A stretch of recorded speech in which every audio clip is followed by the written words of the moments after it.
Pension Fund Tourism Sector de Aruba Loting ng Assembleia General. Tur persona que também membro de seguro lo hay uma explicação de cifra ng assinatura na altura com gente a cana também lo presenta e objetivo de 2005 para 2016. Tur ng miyembro do setor turístico que assegura lo hay informação necessário com stabil e fundo tá. Nós apresentamos a cifra de aia passar, caminda que nós temos na conta no nosso membro zowel werkgevers e werknemers.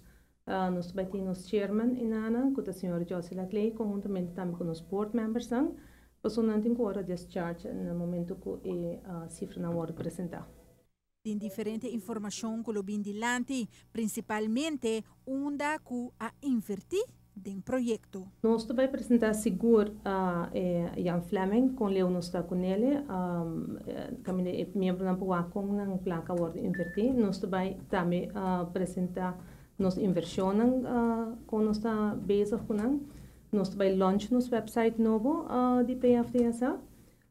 E também membro não tem oportunidade para bisa nós dinang desejo nang kunalo timpa com o fundo de pensão.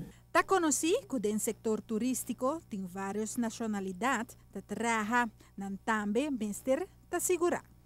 Tour gente que está trabalhando tem vergunning, dus não é ilegal não. Tour gente que está trabalhando que tem vergunning, também na remarque para a pensão. O werkgever te obliga de kita essa aqui for de não. Se a pessoa não tem permisso e o werkgever te kita fez bo meester reclame back, dus hij não mag. Dus door gente que está ingeschreven na censo, e pensei meestal também está parado em lei, que o meester prova que está ingeschreven na censo, ou o vira membro, en teorie te kita pensioen premie divo.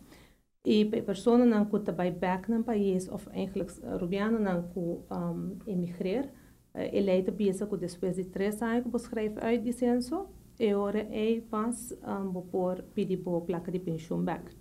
Então, nós, como companhia, temos 6 semanas de tempo para processá-la. Para a TV Canal de 5, a mim te fara boekhoud. É importante para a companhia do setor turístico ter pension plan para tornar empregado. Essa aqui está para a lei que cada donador de trabalho mestre cumpre com ele.